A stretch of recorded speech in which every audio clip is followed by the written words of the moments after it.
Beleza, pessoal? Aqui é o Alex da Casa da Direção. Estamos aqui agora com uma Palio 1.6. Veio para nós com barulho do lado direito, que a gente foi testar o carro, realmente mesmo fazia um barulhão aí do lado direito aí, ó.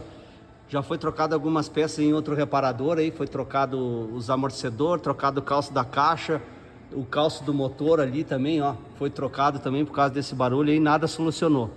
Ah, e veio para nós aqui para fazer a caixa de direção. A gente desconfiou que não era a caixa de direção, tá? Então a gente não tirou para fazer o cliente gastar, e a gente desconfiou que era a bucha da balança traseira, tá?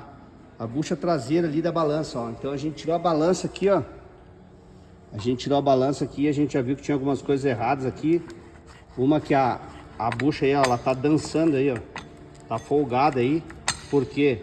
Porque um outro reparador, eu não sei se foi esse mesmo que trocou as peças, mas um outro reparador aqui, ó, ele passou o disco de corte aqui, cortou a balança ali também, ó, onde ela vai encaixada, ó. E daí ela flutuava ali, ó. Quando tu andava, ela fazia o barulho, ó.